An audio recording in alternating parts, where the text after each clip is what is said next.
నమస్తే, నేను మీ కుప్ప పద్మిని. ఇన్నాళ్ళు మీ సపోర్ట్ ని నాకు అందిస్తూ, మీ ప్రేమని నాకు అందిస్తున్న ప్రతి ఒక్కరికి కృతజ్ఞతలు. ఇప్పుడు చూడబోతున్న ఈ వీడియో కూడా ఖచ్చితంగా మీకు ఉపయోగపడుతుంది. లైక్, షేర్ అండ్ సబ్స్క్రైబ్ చేసి మీ ఇష్టాన్ని అలాగే మీ సపోర్ట్ ని నాకు అందించండి. అలాగే ఈ వీడియో పట్ల మీ అభిప్రాయాన్ని కమెంట్ సెక్షన్ లో కమెంట్ చేసి నాకు తెలియజేయండి. నమస్తే, వెల్కమ్ టు అవర్ ఛానల్. నేను పద్మిని. ప్రస్తుతంతో పాటు ప్రముఖ ఆధ్యాత్మికవేత్త, వాస్తు జ్యోతిష పండితులు అనంత శర్మ గారు మనతో పాటు ఉన్నారు. మాట్లాడదాం. నమస్కారం అండి. నమస్తే అమ్మా. బాగున్నారండి? మహాగణాధిపతి నమః. అనంత శర్మ గారు జోతిషమే కాదు, వాస్తు కూడా చూస్తారు మీరు కదా. వాస్తు డెఫినెట్ గా దిశ బాగుండాలి, దశ బాగుండాలి ఎవరికైనా, ఎవరి జీవితంలోనైనా. అయితే దశ బాగోనప్పుడు దిశ హెల్ప్ చేస్తే, దిశ బాగోనప్పుడు దశ హెల్ప్ చేస్తుంది అనేది కూడా అందరూ చెప్పేటటువంటి మాటే. అయితే ఇప్పుడు హైదరాబాద్ లో మనం చూసుకుంటుంటే మొత్తం అంతా అపార్ట్మెంట్ కల్చరే. ఎక్కడ చూసిన అపార్ట్మెంట్. ఈ అపార్ట్మెంట్ కొనుక్కునేటప్పుడు ప్రత్యేకించి మన ఫ్లాట్ కి మనకు సంబంధించి మనం ఎటువంటి జాగ్రత్తలు ఖచ్చితంగా తీసుకోవాలి? బేసిక్ రూల్స్ ఏమిటి ఖచ్చితంగా వాస్తులో ఇవి ఖచ్చితంగా చూసుకోవాలి అంటే ఏం చెప్తారు అనంత శర్మ గారు? మీరు అడిగిన దానికి ఏంటంటే, ఇవాళ రేపు అపార్ట్మెంట్లు ఎక్కువైపోయాయి. సిటీ మొత్తం, పల్లెటూళ్ళలో కూడా విపరీతంగా వస్తున్నాయి. కానీ ఆ కొనే సమయంలోనే ఎవరో ఒకరు వాస్తు పండితులను తీసుకెళ్ళి వాళ్ళు ఒకసారి చూపించుకుని ఇన్ని కోట్లు పెడుతున్నాం పెట్టుబడి, మనం ఒక్కసారి ఎవరినో ఒక పెద్దలను తీసుకొచ్చి ఎంతవరకు ఈ గుమ్మం నాకు నప్పుతుందా, లేకపోతే లోపల మనకి ఎలా ఉండాలి, ఎక్కడెక్కడ ఏం ఉండాలి, ఏ సమస్యలతో మనం ఇందులోకి వచ్చాక సమస్యలు రాకుండా చూసి ఫస్ట్ వాళ్ళ చేత ఎవరో ఒకరి చేత చూపించుకోవడం వల్ల ఎన్నో ఫలితాలు ఉన్నాయి. మరి ఏం జాగ్రత్తలు తీసుకోవాలి? ఏం జాగ్రత్తలు అంటే అమ్మా, ఫస్ట్ సింహద్వారం నార్త్ ఈస్ట్ ఉన్నది బాగా ఎక్కువ ఉన్నది కూడా కలిసి వస్తుంది. ఈశాన్యపు ద్వారాలు చాలా బాగా నార్త్ ఈస్ట్ అని చెప్పాలి. అంటే నార్త్ లో కమ్ ఈస్ట్ లో కూడా రెండు గుమ్మాలు ఉంటాయి. నార్త్ గాని ఈస్ట్ గాని అంటున్నారా మీరు? రెండు కలిపి.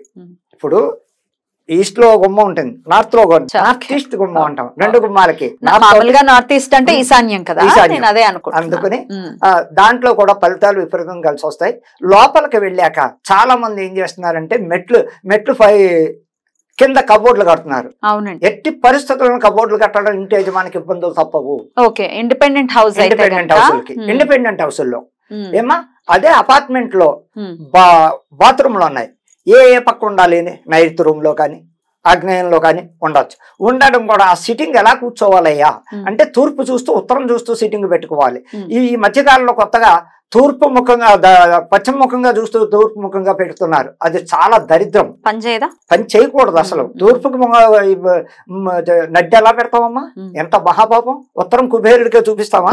అవి చాలా మంది చేస్తున్నారు. అవి నేను 100 మందికి చూసి ఇది తప్పు, మార్చుకోలేకపోతే పగల కొట్టేసేయండి, దాని వల్ల ఇబ్బందులు వస్తాయంటే అలా చెప్తే నిజమండి. ఎట్లా అండి? ఏ ముఖంగా ఉండాలి? మనం ఎక్కువ తూర్పు ముఖంగా చూస్తూ కూర్చోవాలి. ఉత్తర ముఖంగా అంటే దక్షిణం గోడకి, పడమటి గోడకి ఉండడం వలన ఉత్తమమైన ఫలితాలు ఉంటాయి. బాత్రూముల్లో కూడా సిట్టింగ్ వల్ల కూడా ప్రాబ్లమ్స్ ఉంటూ ఉంటాయి.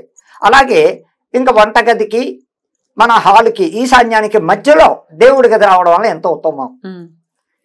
పూర్తిగా ఈశాన్యంలో దేవుని పెట్టకూడదు. ధర్మశాస్త్రం పూర్తిగా ఈశాన్యానికి వెళ్ళిపోకూడదు. అదే అక్కడే తేడా ఉంది. కొంచెం చెప్పండి, వివరంగా చెప్పండి. పూర్తిగా ఈశాన్యం బరువులతో ఉండకూడదు. అంటే దైవ మందిరం పెట్టా బరువే. దేవుడే బరువు అనుకుంటే అలా తల్లి. ఇక్కడ 2 రకాలు ఉన్నాయి. పూర్తిగా ఈశాన్యం అంటే దేవుడు అంటేనే ఇంకా అఖిలాండ కోటి బ్రహ్మాండ నాయకుడు, ఆయన్నే మనం బరువు అనుకుంటే ఎట్లా? ఇప్పుడు మీరు అన్నట్టుగా ఈశాన్యంలో బీరువాలు పెట్టకూడదు, లేకపోతే చెప్పులు అవి పెట్టకూడదు, కబోర్డులు రాకూడదు, ఇట్లాంటివి రాదు. కానీ దేవుడినే వద్దనుకుంటే ఎట్లా? కొంచెమైనా గ్యాప్ ఇవ్వాలి. ఎలా? ఇప్పుడు వంటగది ఉంది, మనకి ఈశాన్యం రూమ్ ఉంది. ఆ రెండిటికి మధ్యలో రావడం వల్ల ఎంతో ఉత్తమమైన ఫలితాలు ఇస్తాయి. ఖచ్చితంగా పూర్తిగా మూలకెళ్ళిపోకూడదు. ఎంతో కొంత గ్యాప్ ఇమ్మంటున్నాం. ఇంత గ్యాప్ ఇచ్చినా చాలు. ఆ రెండిటికి పెట్టుకోవడం వల్ల దైవ సన్నిధిలో తూర్పు ముఖంగా కానీ ఉత్తర ముఖంగా కానీ కూర్చొని పూజ చేయటం వల్ల ఎంతో ఉపయోగాలు ఉంటాయి. అలాగే ఇంకా వస్తున్నాయి. ఇంకా లోపల నైరుతి రూమ్ లో చక్కగా తల ఎటు పెట్టి పడుకోవాలి అంటే తూర్పు ముఖంగా, ఉత్తర ముఖంగా పెట్టకూడదు. తల దక్షిణ ముఖంగా పెట్టడం వల్ల ఎంతో శుభంగా ఉంటుంది. తల పెట్టు పడుకోవడం వల్ల నిద్ర చక్కగా వస్తుంది, ఆరోగ్యంగా ఉంటారు. అదే ఉత్తరానికి తల పెట్టితే మానసికంగా బాధపడడం, నిద్ర రాపోవడం, ఒకవేళ పట్టిన ఉలిక్కిపడి లేస్తూ ఉండడం, చెడ్డ కళ్ళ వస్తూ ఉండడం, దానివల్ల ఎన్నో రకాలు. ఒకవేళ మరి దక్షిణం అంటే సౌత్ లో తల పెట్టుకునే పరిస్థితి లేకపోతే ఇంకో ప్రత్యామ్నాయం ఏమిటి? తూర్పు ముఖం, తూర్పుకి తల పెట్టుకొని పడుకో. తూర్పు తల పెట్టుకోవడానికి లేవగానే దేవుని చూడడానికి పడమటికి అలా లేస్తూ కూర్చోం. దాని వల్ల కూడా ఎంతో ఉత్తమాలు ఉంటాయి. అందుకని వాస్తులో రకరకాలు ఉన్నాయి తల్లి.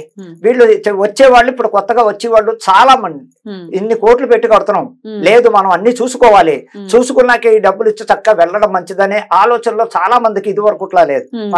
అలాగే ఇండిపెండెంట్ కొని ఇల్లు విల్లాస్ కానీ ఇవి కానీ కొనే వాళ్ళకు కూడా 2 రకాలు చేస్తున్నారు. కబోర్డ్లు పెట్టేస్తున్నారు కింద, మెట్లు కింద, తల భారం, చెప్పులు స్టాండ్లకు ఉపయోగిస్తున్నారు, బాత్రూమ్లు కడుతున్నారు, డస్ట్బిన్ లకు యూటిలైజ్ చేస్తున్నారు, రకరకాలుగా చేసి ఆ కబోర్డ్ లో కూడా వెరైటీగా దాన్ని తయారు చేసి మరీ న్యూ లుక్ లో చేసుకుంటున్నారు. దాన్ని క్లోజ్ చేయకూడదు. ఎట్టి పరిస్థితుల్లోనూ మెట్లు కింద ఎంత ఓపెన్ ఉంటే అంత చక్కగా ఆ ఇంటి యజమానికి పిల్లలకి ఎంతో మంచిగా సుఖ సంతోషాలతో సంసారం చేస్తూ ఉంటారు. అలాగే జరుగుతూ ఉంటారు. మెట్ల కింద బాత్రూమ్ అనేది రాకూడదు. వాషింగ్ రూమ్ ఏదో ఉంది ఖాళీగా ఉందండి, ఓన్లీ వాషింగే పెట్టేవాడిని, ఇంకేం పెట్ట వాషింగ్ కాదు అసలు, మెట్లు కింద రానేకూడదు. ఇది కూడా ఎంత అది ఫ్రీగా ఉంటే ఇంట్లో ఉన్న వాళ్ళకి ఓనర్స్ అంటే ఇంటి యజమానికి పిల్లలకి మనశ్శాంతి ఉండడం. రైట్. అయితే ఇంట్లో గుమ్మాల గురించి చెప్పండి. గుమ్మాలు ఏ విధంగా ఉండాలి, ఎన్ని ఉండాలి అనేది? అమ్మా ఇంటికి గుమ్మాలు 4, 6, 8, 12, 14, 16 ఈవెన్ నంబర్ లో ఉండాలి. అది 0 రాకూడదు, 11 వద్దు, 10 వద్దు, 9 కూడా రాకూడదు. 0 రాకూడదు అంటే 1 + 0 అంటే 10 ఉండకూడదు. అది 9 రాకూడదు. 9 రాకూడదు అస్సలు. 9 వచ్చినా కష్టాలే. అలా బేస్ ఆ సంఖ్యలో కనుక గుమ్మాలు పెట్టుకోవడం వల్ల ఎంతో ఇదిగా ఉంది. దానికి ఆపోజిట్ విండోలు కూడా అలాగే రావాలి, ఎక్కువ తక్కువ రాకూడదు. గాలి వెలుతురు చక్కగా ఇంటికి వచ్చేటట్టు ఉంటే కూడా ఎంతో లాభదాయకం. ఆ ఇంట్లో ఉన్న వాళ్ళకి అన్ని శుభాలు జరుగుతూ ఉంటాయని శాస్త్ర ప్రకారంగా ఉన్నది అది. గుమ్మాలు. అయితే ఈ గుమ్మాలకి సంబంధించి రకరకాల సందేహాలు వస్తూ ఉంటాయి. గడప ఉన్నదే కంప్లీట్ గా గుమ్మం కింద కన్సిడర్ చేస్తారా? ఇప్పుడు మెయిన్ డోర్ కి అయితే గడప ఖచ్చితంగా ఉంటుంది, లోపల బెడ్రూమ్స్ కి అయితే గడపలు ఉండట్లే. ఇవాళ రేపు ఎవరు గడప అన్నదే లేదు, వీధి గడప మొక్కుబడి పెడుతున్నారు అంతే. అదొక్కటే ఉంటుంది కావాలని. దీని ఎట్లా ఏ రూమ్ కి గడపలు లేవు, ఏ రూమ్ కి గడపలు అయినప్పటికీ కౌంట్ డోర్ లెక్క చేయొచ్చండి. చెయ్యొచ్చు.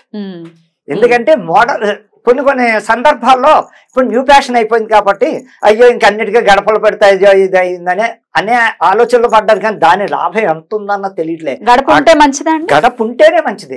ఇంకేం చేస్తాం, కాలం మారింది, జనాలు మారారు, వారికి నచ్చినట్టుగా న్యూ మోడల్ లో కట్టేసుకుంటున్నారు. పోనీ వీధి గుమ్మానికైనా స్టార్టింగ్ లో పెడుతున్నారు, సంతోషించాలి. ఎందుకని ఆ గడపకైనా ఇంత పసుపు రాసి చక్కగా పసుపు బొట్లు పెడతారు మంగళవారం శుక్రవారం. అది లేదంటే కాళ్ళకు కూడా రాసుకో, కాళ్ళకే లేదు అడగద్దు. ఇవాళ రేపు పసుపు కుంకాలు ఆడవాళ్ళు వాడలేదు, పసుపు పాదాలకు రాసుకుంటే అమ్మా బ్యాక్టీరియా ఎంత బ్యాక్టీరియా పోతుందమ్మా అసలు వాళ్ళకి తెలియట్లేదు. సైన్స్ దాగి ఉంది దీని వెనక. దాంట్లో ఇప్పుడు మెయిన్ డోర్ కి రాయటానికి గల కారణం కూడా అంతే, ఏదో రోగాలను అరికడుతుంది. కారణం ఆ గడప దగ్గరే క్రిమి కీటాలు ఆగుతుంది చక్కగా. అది తెలుసుకోవట్లేదు. కానీ మధ్య కొంచెం మార్పులు వచ్చాయి చాలా మందిలో, కొంచెం మారుతున్నారు జనరేషన్.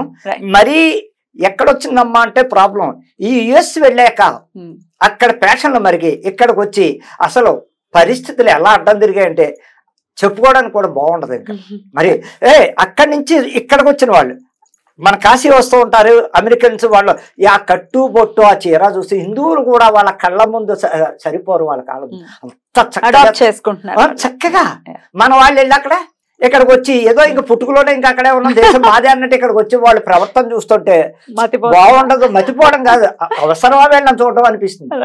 నా కళ్ళకి అవుతే అలాగే అవసరమా వెళ్ళడం చూడడం అన్నట్టు.